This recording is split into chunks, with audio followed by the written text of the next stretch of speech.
Você provavelmente o conhece como o primeiro homem a quebrar a barreira do som, mas isso é quase um detalhe na biografia desse lendário aviador que começou como mecânico de aeronaves. Então senta que lá vem história.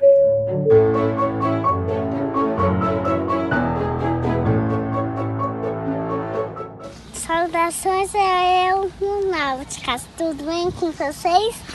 Tudo bem, hoje tem história de paixão, hein? E se inscreva no canal para receber notificações de novas paixões. É grátis, é só clicar no botão inscreva-se. Então vamos lá. Ele nasceu numa pacata cidade de West Virginia em fevereiro de 1923. Apenas mais um de 5 irmãos. Filho de um casal de fazendeiros, Charles Elwood Yeager teve uma infância simples numa região rural lá do estado.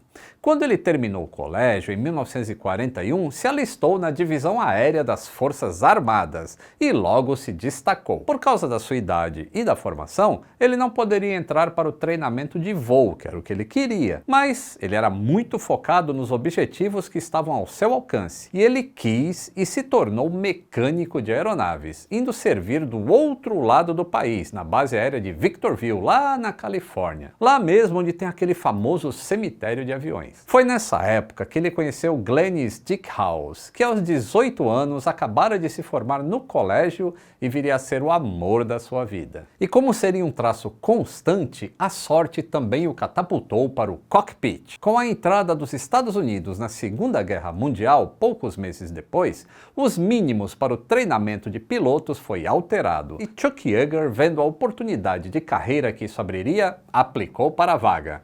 Dali para frente, ele se destacaria como um dos maiores aviadores da história.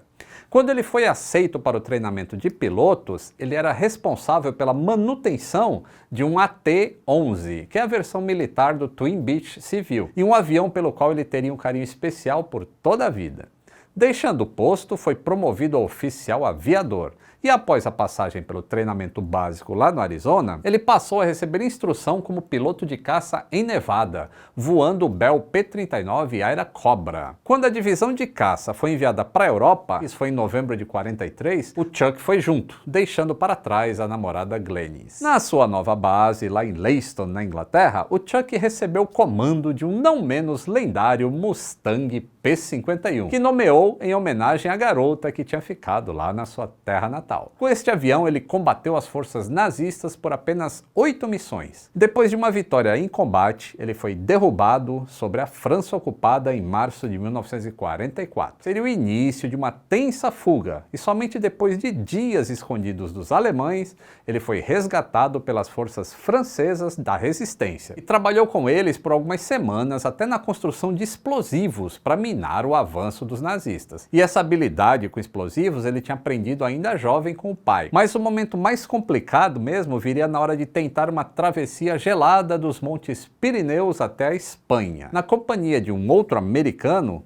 os dois foram descobertos em meio às montanhas cobertas de neve e perseguidos pelos nazistas. Na fuga, o colega, tripulante de um B-24, também derrubado na região, foi atingido na perna, e o Chuck precisou literalmente carregar o amigo por dezenas de quilômetros na região de montanha. Ao chegarem lá numa ruazinha espanhola, Chuck o deixou na beira da estrada para ser resgatado e seguiu ele próprio até a cidade mais próxima, onde acabou preso pela polícia local. Reza a lenda que ele usou uma serra do seu kit de sobrevivência, cortou as barras da janela da cadeia e fugiu. Acabou indo dormir no hotel da pequena cidade e por alguma razão a polícia acabou deixando para lá. O fato é que no dia 30 de março de 1944, o cônsul americano chegou na cidade e após uma negociação de mais de um mês, conseguiu liberar ele e outros soldados que tinham conseguido escapar para a região da Espanha. Na época, o governo espanhol tinha dificuldade em conseguir gasolina por conta da guerra,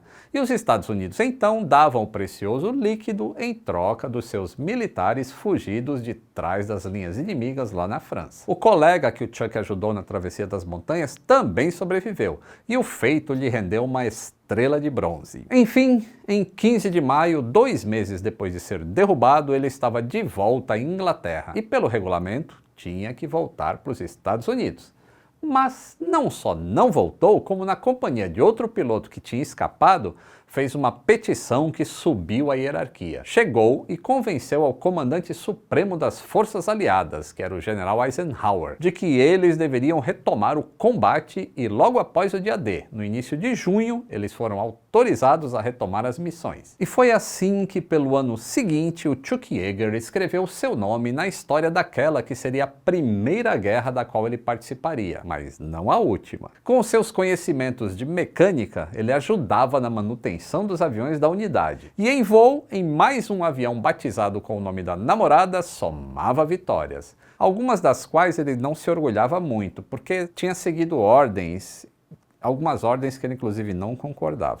Mas outras lhe deram destaque, com decorações e promoções, como a derrubada de 5 aeronaves inimigas numa única missão. O primeiro a fazê-lo dentro de sua unidade, tornando-se um ás em um único dia. Embora ele mesmo tenha a ressalva de que 2 dos 5 que ele derrubou caíram sozinhos depois de se baterem tentando escapar dele.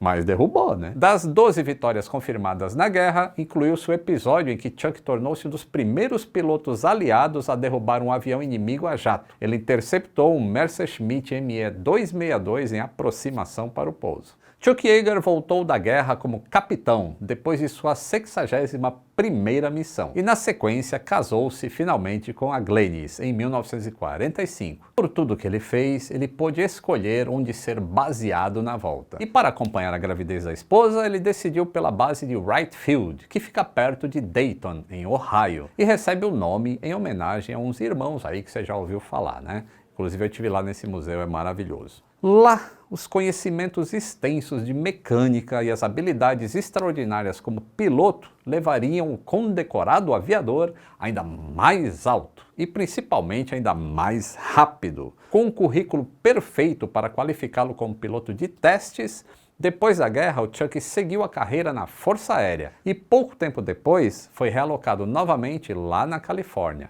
agora na gigantesca base aérea de Edwards, com a graduação num curso específico, onde ele aprendeu ainda mais sobre o ofício de piloto de testes. E como se os feitos dele na Segunda Guerra não fossem suficientes para escrever o seu nome na história, foi sobre os desertos da costa oeste que ele se tornou uma verdadeira lenda. Nessa época, muitos fabricantes mundo afora tentavam quebrar a barreira do som voando, ou seja, voar mais rápido do que Mach 1. E era chamado de barreira porque parecia alguma coisa intransponível, e muitos tinham perdido a vida tentando quebrar essa barreira, já que as aeronaves da época não eram projetadas para voar a essas velocidades, então ninguém sabia como funcionava o negócio. Nos Estados Unidos, quem cuidava desse esforço era a Bell, que hoje é mais conhecida por produzir helicópteros. Embora a Bell tivesse os seus pilotos de teste, entre eles o também veterano de guerra e experiente no X-1, o Chalmers Slick Goodwin, o escolhido para o voo pioneiro do protótipo X-1 foi Chuck Yeager. Mas, antes de quebrar a barreira do som, o Chuck Yeager quebrou 2 costelas, quando ele caiu de um cavalo 2 noites antes do voo. Sem contar para quase ninguém e com a ajuda de um médico local e de um colega piloto, ele embarcou no X-1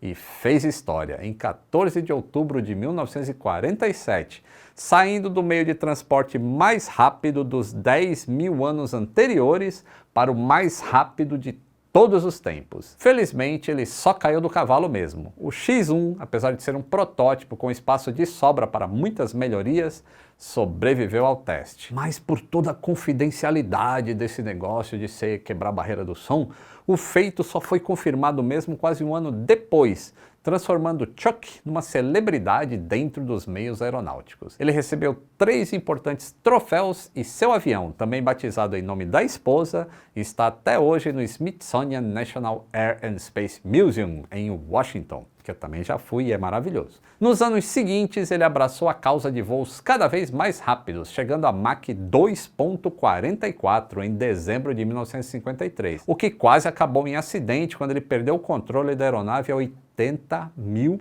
pés. Isso dá uns 24 quilômetros de altitude, moçada. Quando estava ali por volta de 29 mil pés, ele recuperou o controle do avião e pousou sem mais problemas. O susto lhe rendeu mais um prêmio, dessa vez uma medalha de distinção. Também nessa época, ele encorajou a também grande aviadora e amiga de longa data, a Jackie Cochran, a bater os recordes de velocidade para mulheres. A Jackie, que tinha sido a primeira piloto mulher a pousar em porta-aviões, se tornou então a primeira mulher piloto a quebrar a barreira do som. Mas a carreira aventureira de piloto de testes não duraria para sempre. Embora o seu nome estivesse ligado àqueles anos pioneiros para a eternidade, o Chuck permaneceu fiel à instituição que lhe deu tudo o que ele conquistou. Na Força Aérea, ele comandava tanto o F-86 Sabre quanto o F-100 Super Sabre na Califórnia e na Espanha. Depois que ele se graduou na Escola de Guerra Aérea, em 1962, ele tornou-se o primeiro comandante da recém-criada Escola de Pilotos de Pesquisa Aeroespacial da USAF,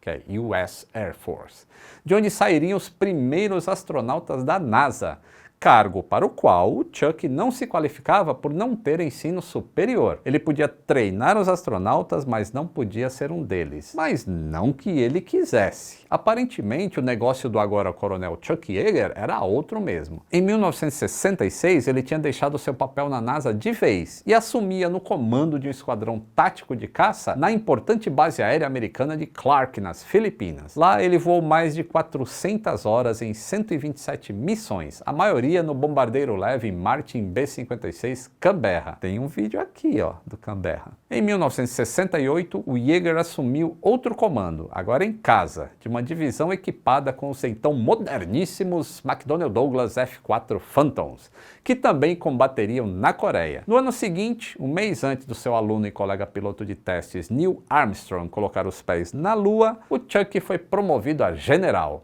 assumindo em seguida o vice-comando da 7ª Força Aérea dos Estados Unidos, baseada em Ramstein, na Alemanha. Depois de uma passagem como conselheiro da Força Aérea do Paquistão em 1975, aos 52 anos, o lendário Chuck Yeager entraria para a reserva da Força Aérea na base de Norton, na Califórnia, encerrando ali 33 anos de serviços ativos. Em 83, o nome dele ganhou fama mundial por causa do filme The Right Stuff, que aqui no Brasil recebeu o nome de Os Eleitos, e que mostrou muito do que foram aqueles anos pioneiros da pesquisa aeroespacial. E Chuck fez até uma pontinha no filme, embora o seu personagem mesmo tinha sido interpretado por outra pessoa. Naquela década, fazendo propaganda para a GM, o Yeager também dirigiu o Pace Car das 500 milhas de Indianápolis, 2 vezes, além de ter sido apontado para a comissão que investigou o acidente do ônibus espacial Challenger em 1986. Os seus anos de piloto, no entanto, iriam ainda mais longe.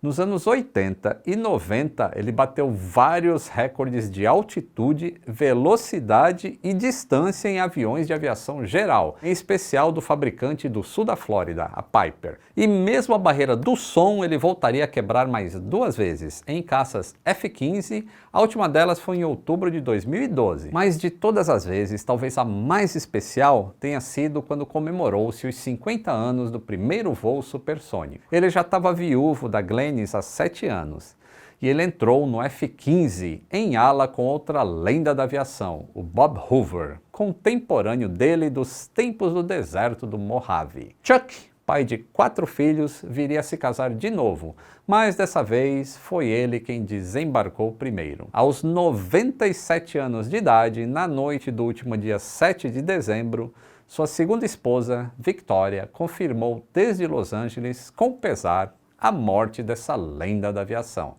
a qual o canal Aviões e Músicas presta hoje a homenagem. O Chuck, aos 97 anos, era ativo no Twitter, você conseguia conversar com ele pelo Twitter. Então, voos mais altos ao Chuck. Se gostou dessa história, de conhecer um pouco da história do Chuck Yeager, deixe o seu like, se inscreva no canal se não é inscrito, considere apoiar o canal por apenas R$ 2,99 por mês. Um grande abraço e até o próximo voo!